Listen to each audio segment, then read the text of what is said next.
Welcome to online अड्डा for study best for learning. दोस्तों, स्वागत है आप सभी का ऑनलाइन अड्डा फॉर स्टडी यूट्यूब चैनल पर। तो जूनियर शिक्षक भर्ती को लेकर जैसा कि आप सभी को पता है कि मॉडल पेपर हमारे माध्यम से दिए जा रहे हैं, लेकिन एक दो दिन कहीं ना कहीं खराब हो गए, जो कि टेक्निकल समस्या की वजह से बहुत सारे छात्र मॉडल पेपर को लेकर पूछ भी रहे थे। हमारे एंड से बहुत ज़्यादा कोशिश भी की जा रही है कि आपको सभी मॉडल पेपर ज़्यादा से ज़्यादा दिए जाएँ, लेकिन जो टेक्निकल समस्या होती है वो किसी के हाथ में नहीं आ पाती है। अब छात्रों को कई बार चीज़ें नहीं समझ में आ रही थी, मैं आपको समझाना चाहूँगा, क्योंकि बहुत सारे छात्र पूछ रहे थे सर कंटिन्यू करिए प्लीज़। मैं आप लोगों के लिए लगातार बहुत सारी पीडीएफ बना करके बैठ चुका हूं, जिससे कि आपको लगातार क्लासेस दे पाऊं। लेकिन एक टेक्निकल समस्या कुछ ऐसी है जो कि हमारे आड़े आ जाती है। रात को 12-1 बजे पीडीएफ बनती है, उसके बाद में सडनली उसमें समस्याएं देखने के लिए मिलती हैं। तो ऐसे में डॉक्यूमेंट के तौर पर जब हम आपके लिए क्वेश्चन तैयार करते हैं, तो क्वेश्चन तैयार हो जाने के बाद में कुछ इस प्रकार का इंटरफेस आपको देखने के लिए मिल जाता है और पूरी की पूरी जो मेहनत है वो पानी फिर जाता है। जैसा कि आप लोग यहाँ पे देखेंगे, आप सभी के लिए क्वेश्चन बनाए गए, लेकिन क्वेश्चन बनाने के बाद से अब इसमें टेक्निकल समस्या के चलते कुछ भी समझ के परे हो गया है कि कौन सा क्वेश्चन किसमें से क्या क्या पूछा गया है। तो इसका जो रीजन हो जाता है, कई बार जो हमारी पीडीएफ है वो करप्ट हो जाती है। करप्ट हो जाने की वजह से क्या होता है कि क्लासेस नहीं आ पाती हैं। तो ऐसे में जो छात्र इस चीज़ को लेकर परेशान थे कि सर ये क्यों हो रहा है, क्लासेस कंटिन्यू क्यों नहीं हो पा रही हैं, तो उसका सबसे बड़ा कारण यही है कि सारे क्वेश्चन तैयार होने के बाद में सडनली टेक्निकल समस्या आ जाती है, जो कि लगभग पिछले 2-3 दिनों से देखने के लिए मिली रही है। ठीक है, अब इसको रिजॉल्व करने की पूरी कोशिश है, जिससे कि आगामी समय के अंदर ना हो। तो इसको लेकर बहुत सारी जो वीडियोज़ बना दिए गए हैं। उम्मीद करूंगा कि आज देर शाम तक एक और मॉडल पेपर डाल दूं। अगर नहीं हो पाया तो कल से आपको 2 मॉडल पेपर या फिर 50-60 क्वेश्चन तक आपको देने का प्रयास किया जाएगा, जिससे कि आपका समय बचे और जो छुट्टियां हुई हैं उसके बदले आपको क्लास भी दी जाएंगी। उसी क्रम में शुरू करते हैं पहले क्वेश्चन को लेकर। वीडियो शुरू करने से पहले अगर आप जूनियर शिक्षक भर्ती की प्रिपरेशन करें तो चक्षु आपके लिए लेकर आए हैं बेस्ट बुक आपके एग्जाम के लिए, जिसको तैयार किया गया एक्सपर्ट के द्वारा, जिसे मैंने भी खुद रिव्यू किया है आपके सिलेबस और आपके पैटर्न और साथ में आपके एग्जाम के लिए, क्योंकि यही सही मौका अपनी तैयारी को पक्का करने का। जूनियर शिक्षक भर्ती क्वालिफाई करना है तो मिस मत करिए, आज ही बाई करें चक्षु की बेस्ट बुक, जो स्पेशली जूनियर शिक्षक भर्ती सिलेबस के अकॉर्डिंग तैयार की गई है। इस बुक की सबसे खास बात यह है कि इसमें वही क्वेश्चन रखे गए हैं जो आने वाले एग्जाम में पूछे जाएंगे। सिलेक्शन चाहिए तो आज ही बाई करें। ज़्यादा जानकारी के लिए लिंक वीडियो के डिस्क्रिप्शन में है, लिंक पर क्लिक करें और अभी बाई कर लीजिए अपने सिलेक्शन को पक्का करने के लिए। यहाँ पर आप इस बेस्ट बुक के सैंपल देख सकते हैं, जो कि तैयार किए गए आपके स्पेशल एग्जाम के लिए, जिसमें इंपॉर्टेंट क्वेश्चन के साथ आपको मिलेंगे सभी क्वेश्चन का डिटेल सॉल्यूशन, साथ ही एक्सप्लेनेशन के साथ। तो देर किस बात की, अभी बाई करें। इस बुक को आप ऑनलाइन जैसे अमेजॉन, फ्लिपकार्ट दोनों से बाई कर सकते हैं, साथ ही ऑफलाइन भी बाई कर सकते हैं। सभी जगह अवेलेबल है, सभी बुक सेलर पर आपको ये बुक अवेलेबल होगी। अगर आप इस बुक को घर बैठे बाई करना चाहते हैं तो स्क्रीन पर दिए गए नंबर पर ऑर्डर कर सकते हैं। ज्यादा जानकारी के लिंक वीडियो की डिस्क्रिप्शन में है। क्योंकि इससे पहले जो आप सभी को दिखाया गया उसी के सेम क्वेश्चन आपको यहाँ पे देखने के लिए मिलेंगे, जैसा कि आप सभी ने देखा होगा कूद जंगल इसके अंदर भी लिखा हुआ है। तो चलिए फिलहाल जो भी चीज़ें आपको बता दी गई हैं कि टेक्निकल समस्या की वजह से आपको कहने की थोड़ी समस्याएं देखने के लिए मिल रही हैं। पहला क्वेश्चन आप सभी के सामने आ जाता है, रॉटरडैम इंटरनेशनल फिल्म फेस्टिवल 2021 में टाइगर अवार्ड किसने जीता है। 4 ऑप्शन आप सभी के सामने, राइट आंसर आपको बताना है। करंट अफेयर का ये क्वेश्चन 2021 अगर लिखा है तो आपको कंफ्यूज नहीं होना है। तो ऐसे में रॉटरडैम इंटरनेशनल फिल्म फेस्टिवल के बारे में टाइगर अवार्ड की अगर बात करें तो कूद जंगल इसका बिल्कुल राइट आंसर हो जाएगा। कूद जंगल का मतलब आप सभी को बता दूंगा, लेकिन उससे पहले याद रखिएगा ये तमिल की फिल्म है, जिनको यहाँ पे कूद जंगल को अंतर्राष्ट्रीय फिल्म फेस्टिवल 2021 रॉटरडैम के लिए 50वें संस्करण में टाइगर पुरस्कार जीता है, बेस्ट फिल्म के लिए दिया गया, जो कि आप सभी को याद रखना है। तो ऐसे में कूद जंगल का जो अर्थ होता है वो कंकड़ होता है। ठीक है, तो ऑप्शन नंबर ए इसका बिल्कुल राइट आंसर हो जाएगा। इतनी जानकारी आप सभी के लिए काफ़ी है। अब हमारे जो क्वेश्चंस होंगे ज़्यादा से ज़्यादा मिलेंगे। आज हो सकता है थोड़े से कम क्वेश्चन रखें, लेकिन कल से आपके और भी ज़्यादा क्वेश्चन आने वाले हैं और एक देर शाम को मॉडल पेपर भी डाला जाएगा, अगर सब कुछ ठीक रहा तो। किस बैंक ने NIIF फंड्स, अगर बात करें फंड ऑफ फंड्स में 100 मिलियन का निवेश किया है। 4 ऑप्शन आप सभी के सामने, राइट आंसर आपको बताना है। तो NIIF की जो बात है वो की गई है, फंड ऑफ फंड्स में 100 मिलियन का जो निवेश है वो किया है ADB ने, NBD ने, विश्व बैंक ने, या फिर इनमें से कोई नहीं। 4 ऑप्शन आप सभी के सामने, राइट आंसर आप सभी को बताना है।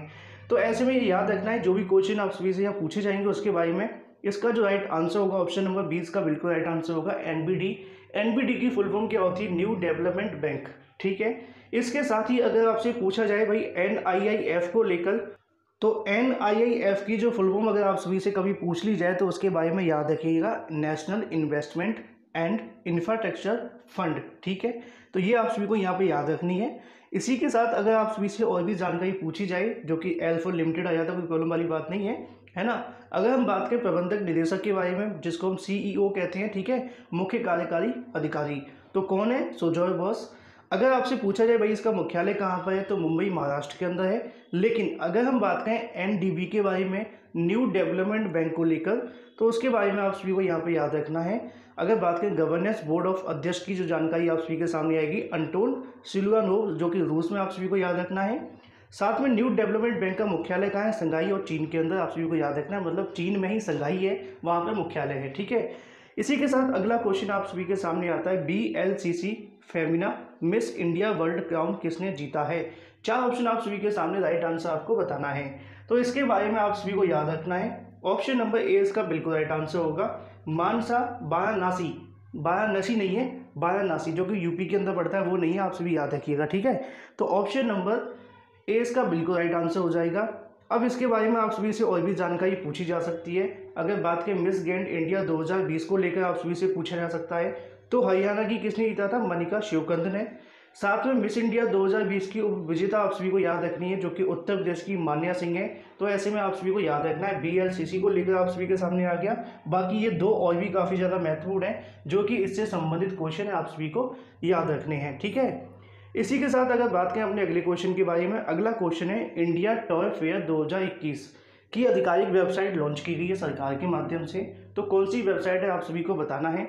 4 ऑप्शन आप सभी के सामने, राइट आंसर आप सभी को बताना है।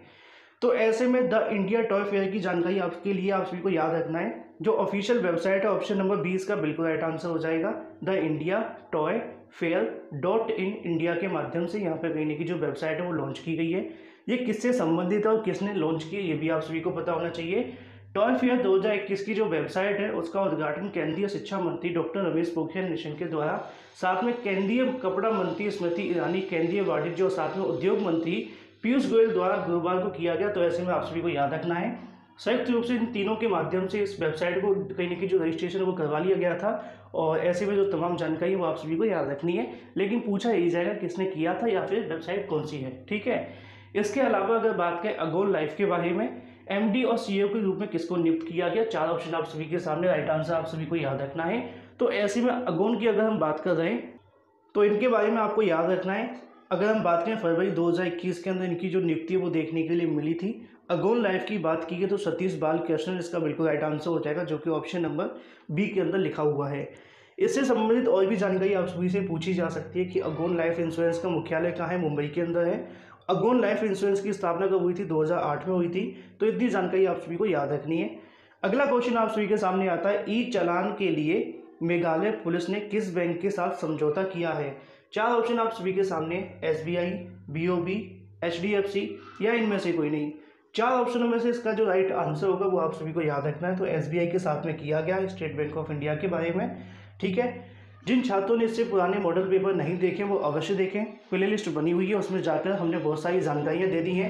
जैसा कि आप सभी जानते हैं कि हम इतनी सारी डिटेल आपको देते हैं, चाहे वो किसी बैंक को लेकर हो या फिर किसी राज्य को लेकर हो। लेकिन जैसे जैसे हम आगे बढ़ेंगे, समय कम होता जाएगा, आप सभी के पास में क्वेश्चन ज़्यादा करने हैं, तो डिटेल थोड़ी सी क्या होगी आगामी समय के अंदर, जो पुरानी वीडियोज़ के अंदर बार बार दे दी गई है उसको रिपीट ना करते हुए आगे कंटिन्यू किया जाएगा, ठीक है। तो याद रखिएगा आप सभी के सामने कि मेघालय के मुख्यमंत्री भी आप सभी से पूछे जा सकते हैं, क्योंकि यहाँ पुलिस ने ई चालान के लिए किया है। किसने किया? मेघालय पुलिस ने। समझौता किसके साथ हुआ? SBI के साथ में। अब मेघालय के बारे में आप सभी को याद रखना है, बहुत सारे छात्रों को पता भी होगा। मुख्यमंत्री कौन है? संगमा जी हैं। साथ में अगर राज्यपाल पूछे, सत्यपाल मलिक आ जाते हैं। मेघालय की राजधानी क्या है? शिलोंग है। इतनी जानकारी आप सभी को रखनी है। इसी के साथ अगर बात करें अगले क्वेश्चन के बारे में, अगला क्वेश्चन आप सभी के सामने देखने के लिए मिलता है कि भारत में आर्थिक जागरूकता पर लिखी बुक का विमोचन किया है। 4 ऑप्शन आप सभी के सामने, राइट आंसर आप सभी को बताना है।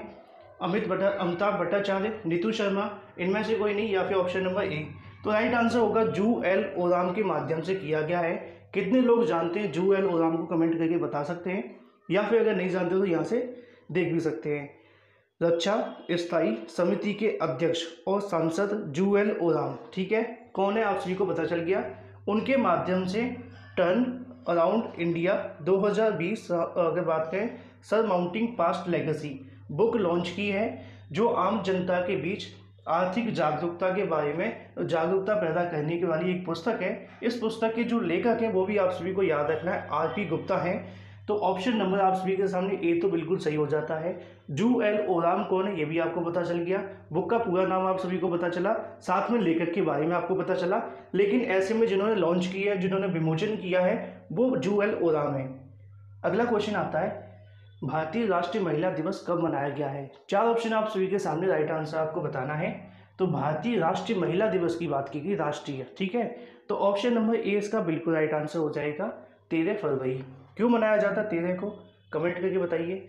भारत में हर वर्ष 13 फरवरी को राष्ट्रीय महिला दिवस के रूप में मनाया जाता है, लेकिन बहुत ही कम लोग हैं जिनको पता होगा कि 13 फरवरी को महिला दिवस क्यों मनाया जाता है। दरअसल इसी दिन प्रमुखता स्वतंत्रता सेनानी अग्रवाल के साथ में कवयित्री सरोजनी नायडू का जन्म हुआ था। उन्हें अपनी कविताओं के कारण भारत की कोकिला के रूप में भी जाना जाता है। सरोजनी नायडू के देश की स्वतंत्रता के लिए भारतीय राष्ट्रीय आंदोलन में सक्रिय भूमिका भी निभाई थी, तो इसलिए आप सभी को याद भी रखना है। तो ऑप्शन नंबर ए इसका बिल्कुल राइट आंसर होगा। तो अगला क्वेश्चन आप सभी के सामने आता है, विश्व रेडियो दिवस कब मनाया गया है? 4 ऑप्शन आप सभी के सामने, राइट आंसर आप सभी को बताना है। तो इसके बारे में आप सभी को पता होना चाहिए, विश्व रेडियो दिवस के बारे में 13 फरवरी, ऑप्शन नंबर ए इसका बिल्कुल राइट आंसर हो जाएगा। तो बहुत सारे छात्रों को पता होगा, लेकिन नहीं पता तो बहुत सारी जानकारियाँ जो मैं आपको देने वाला हूँ। विश्व स्तर पर 13 फरवरी को विश्व रेडियो दिवस मनाया जाता है। इस बार की जो थीम रखी गई थी, न्यू वर्ल्ड न्यू रेडियो, यानी नई दुनिया और नया रेडियो। इस दिन को मनाए जाने की जो शुरुआत हुई थी 2011 में की गई थी। दरअसल रेडियो एक ऐसा जनसंचार के माध्यम से जिसके जरिए असंख्यक लोगों तक संदेश पहुंचाया जाता है, खासकर गांव, कस्बों, ऐसी जगहों पर रहने वाले कहीं के लोगों के लिए बहुत ही अच्छी चीज़ थी उस समय में। फिलहाल तो मोबाइल आ गया है, तो ये चीज़ें आप सभी को देखने के लिए मिली हैं। फरवरी 13 को विश्व रेडियो दिवस मनाए जाने के लिए स्पेन की रेडियो अकेडमी ने 2010 में पहली बार ये प्रस्ताव रखा। इसके बाद में वर्ष 2011 में यूनेस्को के सदस्यों राज्यों द्वारा इसे घोषित किया गया, ठीक है। तो पहली बार किसने रखा था? स्पेन, और साथ में घोषित किसने किया? यूनेस्को ने। तो आपसे पूछा जा सकता है कि भाई बताइए यूनेस्को की यहाँ पर मुख्यालय कहाँ है, ठीक है, इसी क्वेश्चन से संबंधित होकर। तो पेरिस, फ्रांस में। साथ में अगर आपसे पूछा जाए प्रमुख कौन है, तो अजोले करके आप सभी को याद रखना है, ऑड्रे अजोले। अच्छा, यूनेस्को की स्थापना कब हुई थी? 16 नवंबर 1945 में। संयुक्त राष्ट्र मुख्यालय कहाँ पर, यह भी आप सभी से पूछा जा सकता है। तो ऐसे में आप सभी के सामने आ जाता है संयुक्त राज्य अमेरिका, न्यूयॉर्क के अंदर। साथ में आप सभी को याद रखना है उसके जो प्रमुख महासचिव जो भी हैं, तो ऐसे में आप सभी के सामने आएंगे श्री एंटोनियो गुटेरेस, जो कि आप सभी के सामने है। वही अगर बात करें अपने अगले क्वेश्चन को लेकर, अगले क्वेश्चन में आप सभी से पूछा गया है, एक्सिम बैंक ने $400 मिलियन देने की घोषणा की है। किसको? मलेशिया, मालदीव, भूटान या इनमें से कोई नहीं। तो एक्सिम बैंक ने 400 मिलियन किसको दिए हैं, वो आप सभी को याद रखना है, मालदीव को। तो ऑप्शन नंबर 20 का बिल्कुल राइट आंसर हो जाएगा। अब एक्सिम बैंक कौन है आप सभी को पता होना चाहिए। एक्सपोर्ट इंपोर्ट बैंक को एक्सिम बैंक भी कहते हैं शॉर्ट में, ठीक है, जो कि इंडिया की बैंक है, आप सभी को याद रखना है। जैसा कि आप लोग यहाँ देख पाए, उनके CEO, ठीक है, डेविड रस्किना के माध्यम से यहाँ पर कहीं ना कहीं जो चीज़ें वो देखने के लिए मिली थी। लेकिन आपसे पूछा ये जाएगा कि एक्सिम बैंक के CEO कौन है? डेविड रस्किना, ठीक है। एक्सपोर्ट इंपोर्ट बैंक की जो इंडिया की स्थापना हुई थी वो 1 जनवरी 1982 में हुई थी। अच्छा, मुख्यालय कहाँ पर है? मुंबई के अंदर, मतलब कि महाराष्ट्र में। इसी के साथ आप सभी से और भी जानकारियाँ पूछी जा सकती है कि मालदीव के राष्ट्रपति कौन है? इब्राहिम मोहम्मद, आप सभी को याद रखना है। राजधानी क्या है? माले है। मुद्रा क्या है? मालदीव रुपया, रुपया नहीं है, रुपया है, ठीक है। इतनी जानकारी याद रखिएगा। अगला क्वेश्चन आता है, भारत का पहला थंडरस्टॉर्म रिसर्च टेस्ट बेड कहाँ स्थापित होगा? 4 ऑप्शन आप सभी के सामने, राइट आंसर आप सभी को बताना है। तो राजस्थान, उड़ीसा, कर्नाटक या इनमें से कोई नहीं। तो भारत का जो पहला थंडरस्टॉर्म रिसर्च टेस्ट बेड स्थापित किया जाएगा वो उड़ीसा में होगा। तो ऑप्शन नंबर 20 का बिल्कुल राइट आंसर हो जाएगा। उड़ीसा में स्थापित होगा भारत का पहला थंडरस्टॉर्म रिसर्च टेस्ट बेड, जो कि भारत के मौसम विभाग में अगर बात करें उड़ीसा से बालासोर जिले में देश का पहला जो रिसर्च टेस्ट बेड है वो स्थापित किया जाएगा। तो जिला भी आप सभी को याद रखना है, पूछा जा सकता है। इसी के साथ बात करें अपने अगले क्वेश्चन के बारे में, क्योंकि अब तक हमने सारे करंट अफेयर के क्वेश्चन कवर कर लिए हैं। अब बात आती है रीजनिंग की। मैंने आपको बताया कि हम आगामी समय के अंदर आपको बहुत सारे क्वेश्चन देने वाले हैं। टेक्निकल समस्या दूर हो गई, तो उम्मीद है कि आपके सामने कोई क्लास अब नहीं रुकेगी, ज़्यादा से ज़्यादा क्वेश्चन भी आएंगे। तो रीजनिंग के क्वेश्चन हम चुटकियों में सॉल्व करेंगे, ABCD आपको आनी चाहिए। तो जैसा कि आप लोग यहाँ पे देखेंगे दोनों के बीच में डिफरेंस कितना है, सबसे पहला हमें लॉजिक यही लगाना है। तो यहाँ पे हमें देखने के लिए मिल रहा है कि A के बाद में C आ रहा है और जी के बाद में आई आ रहा है, तो ए और सी के बीच में डिफरेंस है वो बी का है, मतलब कि 2 का डिफरेंस है। अगर हम जी से आई तक जाने का प्रयास करेंगे तो वहाँ पे आपको डिफरेंस देखने के लिए मिलेगा, फिर से 2 का आ जाएगा। ठीक है, कोई बात नहीं, हम एम से जाते हैं। अगर हम एम से आगे बढ़ें तो बीच में एन आएगा, फिर ओ आ जाएगा। मतलब अगर यहाँ पे हम समझने का प्रयास करें, ए से लेकर सी, जी से आई और एम से ओ तक जाते हैं तो 2 का डिफरेंस देखने के लिए मिल रहा है। या फिर आप एस से जाएंगे, एस टी यू, तो यहाँ पर +2 हो रहा है, मतलब सबके अंदर +2 किया जा रहा है। तो अब ऐसे में आपके लिए तो बहुत सिंपल हो गया कि भाई सबसे सिंपल क्वेश्चन है, देखने में थोड़ा अजीब लगा था लेकिन बड़ी आसानी से हो गया। अब डी से आपको 2 प्लस करना है, जैसे ही आप डी से 2 प्लस करेंगे आपका जो आंसर बन जाएगा, क्योंकि आपको ज़्यादा कुछ देखने की आवश्यकता नहीं पड़ेगी। तो डी ई एफ आएगा। अब जो आपका एफ से शुरू हो रहा है वही आपका आंसर होगा। ऑप्शन नंबर 3 इसका बिल्कुल राइट आंसर हो जाता है। इसके आगे आप सॉल्व करके देखें, आपका वही आंसर आएगा, क्योंकि वी से अगर आप आगे जाएंगे यू वी एक्स, तो एक्स आप सभी के सामने आ जाता है। तो ऑप्शन नंबर 3 इसका बिल्कुल राइट आंसर है। मतलब अल्फ़ाबेट के नंबरों के क्रम में आप सभी आगे बढ़ेंगे तो आपका जो आंसर मिल जाएगा। बड़ा सिंपल सा क्वेश्चन था। अगला क्वेश्चन आता है 85 और 42, बीच में आपको बताना है 139 है, तो आगे क्या आएगा। 4 ऑप्शन आप सभी के सामने और राइट आंसर आपको बताना है। तो इसके बारे में आप सभी को लॉजिक समझना है क्या होने वाला है। कोशिश करिएगा जब इस प्रकार के क्वेश्चन आपके सामने आ जाएं और देखने में लगे कि ये इसके 2 गुने के आसपास है, तो वही लॉजिक लगा करके देख लेना, कई बार तुक्का भी सही हो जाता है ना। जैसा कि हमें देखने के लिए मिल रहा है कि 42 का अगर मैं 2 गुना करूँगा तो 84 आ जाएगा। कितना आ जाएगा? 84, है ना। तो क्या हम इसके आंसर तक पहुंच सकते हैं? बिल्कुल पहुंचने की कोशिश तो कर ही सकते हैं। अगर हम इसमें +1 कर दें तो हमारा जो आंसर है वो 84 बन जाएगा। सेम चीज़ें आपको यहाँ पर भी करनी है। मतलब यहाँ पे जो 139 लिखा हुआ है, अगर हम इसमें से -1 करेंगे, है ना, तो यहाँ पे कितना बचेगा। चलिए मैं इसको हटा देता हूँ जिससे कि आप लोगों को यहाँ पे चीज़ें क्लियर हो जाएँ। क्योंकि ये तो आपका मैंने क्लियर कर दिया कि अगर 2 गुना है 42 है तो हम इसको 2 से मल्टीप्लाई कर देंगे तो हमारा कितना बनेगा, 84 बनेगा। +1 करेंगे तो हमारे 85 आ जाएगा। क्या ये लॉजिक इसमें वर्क करेगा? तो सिंपल है, जैसे कि हम 139 हमारे सामने है, इसको हम 2 से डिवाइड कर देते हैं, लेकिन यहाँ 138 कर लेते हैं क्योंकि एक तो हमें बाद में ऐड करना है। जब हम इसको काटेंगे तो 6 से कटेगा, फिर यहाँ काटेंगे तो 9 से कटेगा, तो 69 के समथिंग आपका बनेगा। मतलब सिंपल सा लॉजिक यहाँ पे आ जाता है, जो कि आप सभी को मैंने समझाया कि आपको कुछ भी करने की आवश्यकता नहीं पड़ेगी अगर आप सही तरीके से चीज़ों को समझेंगे। तो कि अगर आपको लगता है कि इसका 2 गुना ये होता हुआ दिखाई दे रहा है तो इसके 2 गुने 42 का 2 गुना 84 होता है, एक जोड़ेंगे 85 हो जाएगा। सेम 69 का 2 गुना अगर आप करते हैं तो आपके सामने 138 आएगा, +1 करेंगे तो 139 हो जाता है। मुझे उम्मीद है आप समझ गए होंगे। अगर अभी भी आपके मन में डाउट है तो आप लोग पूछ सकते हैं। तो अगला क्वेश्चन और भी सिंपल आप सभी के सामने आ जाता है, समझने का प्रयास करेंगे। तो यहाँ पर लिखा है सी के बाद में क्या आता है? आप कहेंगे सर डी आता है, तो +1 हुआ, ठीक है। ए के बाद में आपके सामने यहाँ डी लिखा है, तो अगर हम देखें तो +3 हो रहा है कि नहीं हो रहा है, क्योंकि वी और सी और डी, ठीक है। सेम अगर हम टी से यहाँ पर जाएंगे तो यहाँ पे कितना प्लस हुआ, +5। पढ़ के देखिए ABCD, 5 का डिफरेंस है। मतलब हमने यहाँ पे जो लॉजिक लगाया कि पहले में +1, दूसरे +3 और तीसरे +5 अगर हो रहा है तो हमारा सेम लॉजिक इसके अंदर काम करना चाहिए। तो बी से अगर हम +1 पे जाएंगे तो हमारा सी आएगा, जो कि चारों ऑप्शन के अंदर दिया है, मतलब काम कर रहा है। आई से अगर हम +3 की तरफ जाते हैं, जो कि आप सभी को यहाँ पे याद रखना है, तो आई के बाद में अगर +3 करेंगे तो आपका क्या बनेगा, एल बनेगा। और जैसे ही एल बनेगा नीचे वाले दोनों ऑप्शन खत्म हो जाएंगे।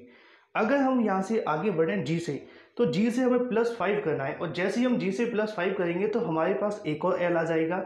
मतलब जो हमारा आंसर बनेगा CLL बनता हुआ दिखाई देगा, जो कि ऑप्शन नंबर ए के अंदर लिखा है, और यही आपका अंतिम आंसर है। तो ऑप्शन नंबर ए इसका बिल्कुल राइट आंसर हो जाता है। मुझे उम्मीद है कि आपको चीज़ें समझ में आ चुकी होंगी। अदरवाइज़ ये लॉजिक लगा के देखिए, कॉपी पर लिख के, आपको बहुत सही तरीके से समझ में आ जाएगा। तो चलिए अगला क्वेश्चन आप सभी के सामने आ जाता है। इसमें आपको विषम को ज्ञात करना है। अच्छा, विषम जब आप सभी के सामने पूछा जाए ना, तो कोई 4 शब्द दे दिए जाएंगे। 4 शब्द ऐसे भी हो सकते हैं, 3 जानवरों के नाम दे दें और 1 आदमी का दे दें, है ना, जैसे कि रमेश और बाकी सब गधे घोड़े, है ना। तो क्या होगा कि आपको याद रखना है कि विषम का मतलब किसी से भी संबंधित हो सकता है। हालांकि यहाँ पर संख्या पूछी गई है। तो इसमें अगर आपसे पूछा जाए विषम क्या है, तो 111, 100, अगर 551, 383, सभी के सभी आप सभी को यहाँ पर देखने के लिए मिल रहे हैं, जो कि आप सभी को देखेंगे। अगर हम विषम की बात पूछी गई है तो 242 जो वो सम संख्या है, बाकी ये तीनों विषम संख्या हैं। अब ये मत कहना कि ये तीनों विषम संख्या है तो तीनों राइट आंसर हो गए। ऑप्शन नंबर 242 इसका बिल्कुल राइट आंसर हो जाएगा। विषम का मतलब उनका कहना है कि इन तीनों में से अलग क्या है, तीनों से भिन्न क्या है, ये भी कह सकते हैं, ठीक है।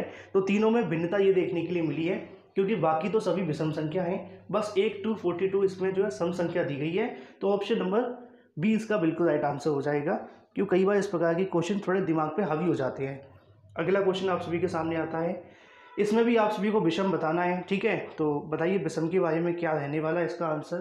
तो यहाँ पे हम समझने का प्रयास करते हैं, और आप में से सबने समझ भी लिया होगा, क्योंकि इसमें बस स्क्वायर का कमाल है। अगर आपको स्क्वायर याद होंगे तो 8 का अगर आप स्क्वायर करते हैं, मतलब 8 का 2 बार गुणा करते हैं तो कितना बनेगा 64।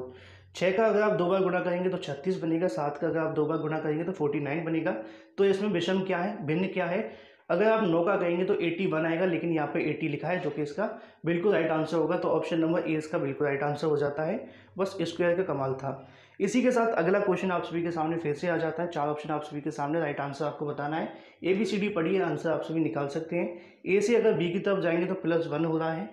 एस से अगर हम यहाँ पे आगे बढ़ते हुए दिखाई देते हैं आपके सामने, जो कि यहाँ पे बनता हुआ दिखाई देगा आपको R, ठीक है। तो यहाँ पे कितना डिफरेंस आप सभी को देखने के लिए मिल रहा है, जो कि आप सभी यहाँ पे देखेंगे तो -1 हो रहा है, क्योंकि आप सभी ने देखा STUV, मतलब कि R पहले आ रहा है। तो यहाँ पे पहले में +1 है, दूसरे में -1 है, S से R में, ठीक है। क्या है -1, ठीक है। Y से अगर हम आगे बढ़ते हैं X की तरफ, तो वहाँ पे भी -1 हुआ है। क्यों हुआ है, क्योंकि आपको पता है Y पहले बाद में आता है, X पहले आ जाता है। XYZ पढ़ते हैं ना, तो यहाँ पे भी -1 है। तो यही क्रम हमें आगे भी कंटिन्यू करना है इसके साथ में, है ना, क्योंकि ये आगे चौथा भी इसके अकॉर्डिंग हमें कवर करना है। तो चलिए देख लेते हैं, मैं इसको क्लियर कर दूँ, कोई दिक्कत नहीं होनी चाहिए आपको। तो हमने पहले में क्या किया था, +1 किया था।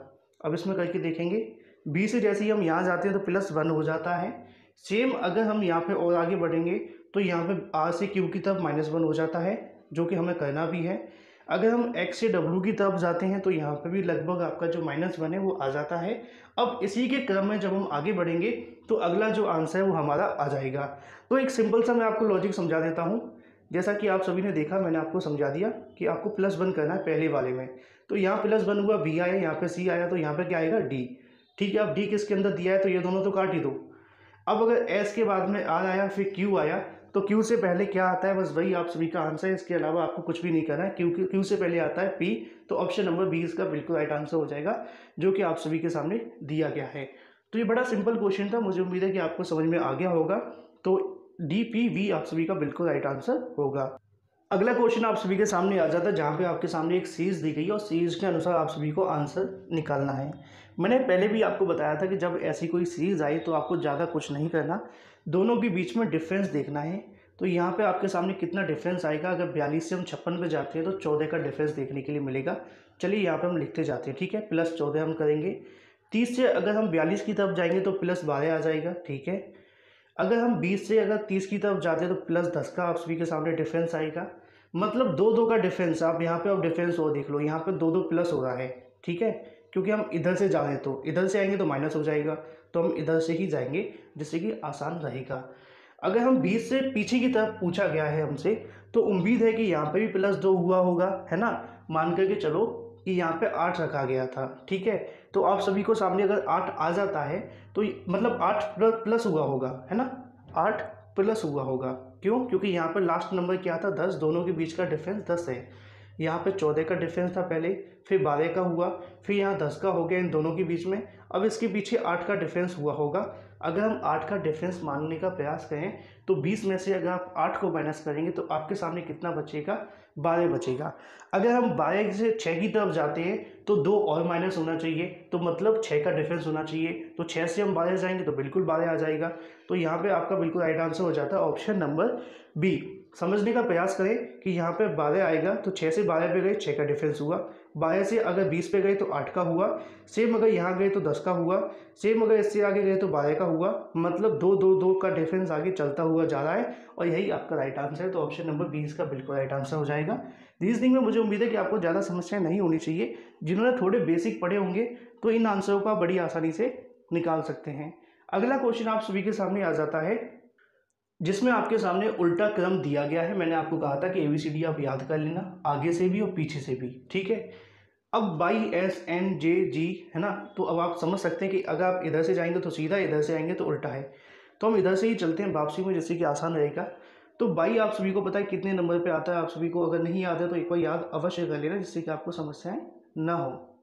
अगर हम वाई से एस के बीच में देखें तो लगभग 6 का डिफरेंस आपको देखने के लिए मिलेगा, जो कि आप यहाँ देखेंगे वाई और एस के बीच में। अगर हम एस से एन की तरफ जाते हैं तो यहाँ पे जो डिफरेंस होगा वो लगभग 5 का देखने के लिए मिलेगा। इसी के साथ एन से जे के बीच में अगर हम जाने का प्रयास करें तो यहाँ पे जो डिफरेंस आप सभी के सामने आ रहा है -4 का हो जाएगा। ठीक है, चाहे आप इधर से जाएंगे तो प्लस होगा, तो आपको बस ये डिफरेंस ही पता करना है। अगर हम जी से जे की तरफ जाएंगे तो इसके बारे में भी आप सभी को याद रखना है। यहाँ पर -3 का जो डिफरेंस है वो देखने के लिए मिलेगा। चलिए, बड़ा सिंपल होता जा रहा है क्योंकि हम यहाँ पर देख रहे हैं पहले 6 का हुआ, फिर 5 का हुआ, फिर 4 का हुआ, फिर 3 का हुआ, है ना। इसी क्रम में हमें आगे बढ़ना है। अब अगर 3 का हुआ है तो यहाँ पे -2 के बाद में आपका आंसर आना चाहिए।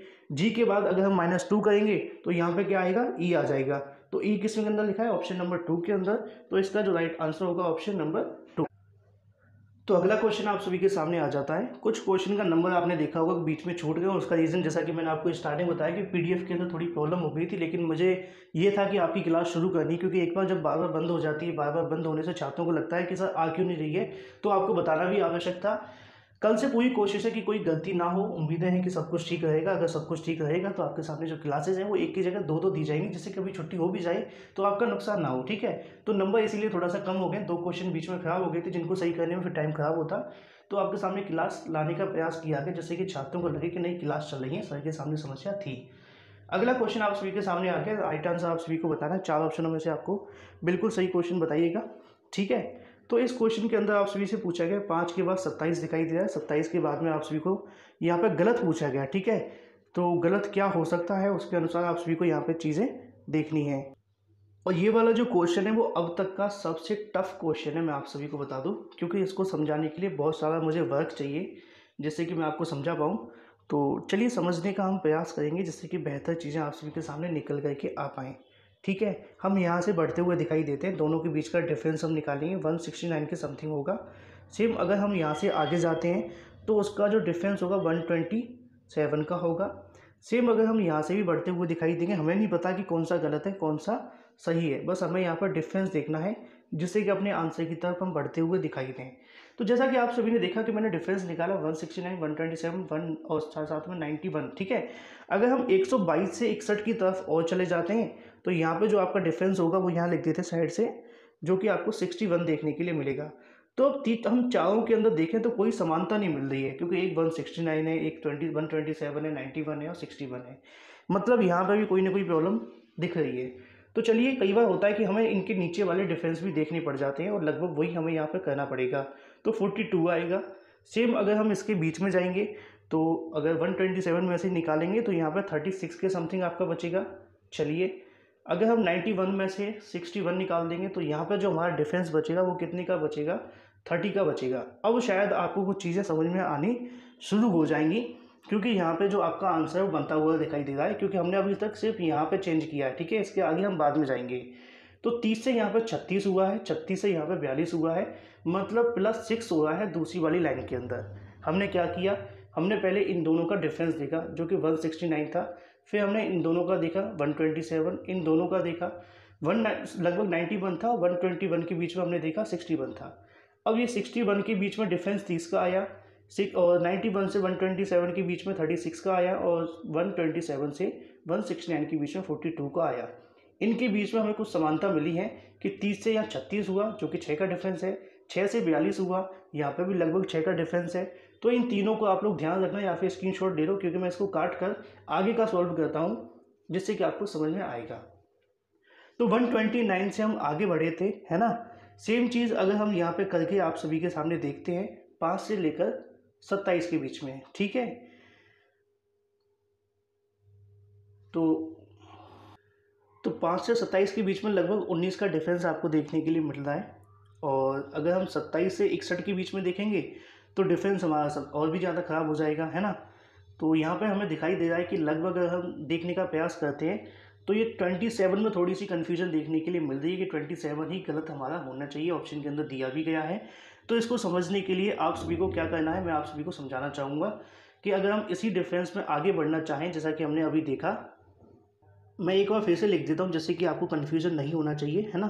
तो यहाँ पे 169 का डिफरेंस था, क्योंकि अभी हम आगे सॉल्व करेंगे, आपकी दूसरी लाइन बनेगी, इसमें 127 का देखने के लिए मिला। सेम इसमें हम आगे और बढ़े तो आपका जो डिफरेंस यहाँ पे आया 191 का आया, ठीक है, 91 सॉरी। इसके साथ हम 61 की तरफ जाते हैं तो यहाँ पे 61 का ही डिफरेंस यहाँ हमें मिलता है। अगर हम इससे आगे जाते हैं तो उसमें जो हमारा डिफरेंस बनेगा वो लगभग 40 का बन जाएगा, ठीक है, 40 का डिफरेंस बनेगा। अब यहाँ से आप आंसर समझ में आ जाएगा। इन दोनों के बीच में कितना डिफरेंस निकला, 42 का। इन दोनों के बीच में कितना निकला, 36। इन दोनों के बीच में 30। अब इन दोनों के बीच में जो डिफरेंस हमें मिल रहा है वो कितने का मिल रहा है, वो आप यहाँ पर देखिए 21 का मिल रहा है, ठीक है। अगर हम यहाँ पर देखें तो हमारे 6 बढ़ रहे थे, लेकिन यहाँ पर सडनली मतलब जो 27 वाली लाइन पे जब हम पहुँचते हैं तो 21 का डिफरेंस है। मतलब यहाँ पे अगर हम देखने का प्रयास करें तो 21 की जगह डिफरेंस अगर हमारा यहाँ पे आ जाता है समथिंग, आप सभी का अगर हम देखने का प्रयास कर रहे हैं तो वो यहाँ पे आप सभी के सामने आना चाहिए लगभग 19 का डिफरेंस, ठीक है। अगर 19 का डिफरेंस आएगा तो यहाँ पे जो 40 आप सभी के सामने बन रहा था उसकी जगह पे कितना बनेगा, 37 बनेगा। और 37 अगर बनेगा तो आपके सामने जो आपका आंसर है वो देखने के लिए मिल जाएगा, क्योंकि यहाँ पर 28 की जगह पर 18 आना चाहिए, ठीक है। अगर हम यहाँ पर 18 रखने का प्रयास करें तो मैं रख करके आपको समझाने का प्रयास करता हूँ। मान करके चलो यहाँ पे 27 की जगह पर हम 24 रखते हैं, बहुत सिंपल हो जाएगा यहाँ से समझने में। सो जो 27 को काट दें, क्योंकि हमें यहाँ गलत पता करना है, तो 24 यहाँ पे हम रखने का प्रयास करते हैं। 5 से जब हम यहाँ आगे बढ़ेंगे तो 19 का डिफरेंस आएगा, ठीक है, क्योंकि 24 में से 5 निकलेगा, 19 बचेगा। सेम अगर हम यहाँ से 24 से 61 की तरफ आगे बढ़ेंगे, क्योंकि हमने यहाँ 24 मान लिया है, तो लगभग 37 का बचेगा, है ना। 37 इधर था और साथ में इधर हमारी तरफ देखने के लिए मिला 5 की जगह पर 19 का डिफरेंस। इन दोनों के बीच का डिफरेंस कितना बनेगा, 18। तो 18 के बाद में हमने पहले भी देखा कि 24 आया, फिर 30 आया, फिर 36 आया, फिर 42 आया, तो 6 हमारा इंक्रीज हो रहा था। उसी क्रम में यहाँ पर अगर हमें इस क्रम को फॉलो करना है तो 28 को हटाकर 24 रखना पड़ेगा।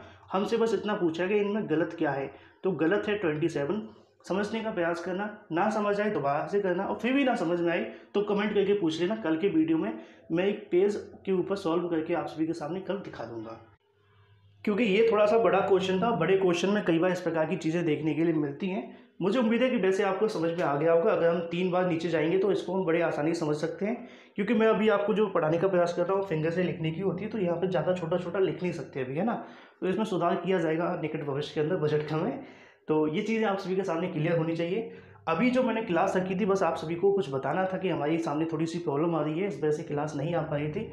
तो इस वजह से आपको कुछ थोड़े से क्वेश्चन दिए गए हैं, लेकिन अब जो क्वेश्चन आएंगे उसमें हमारा टारगेट लगभग 50 का होगा। अगर सब कुछ ठीक रहा, आप सभी के लाइक और शेयर सब्सक्राइब मिलते रहेंगे, आप लोग कहीं ना कहीं इस चीज़ को मोटिवेट करेंगे और अप्रिशिएट करेंगे, तो मैं कंटिन्यू इस पर काम करता रहूँगा।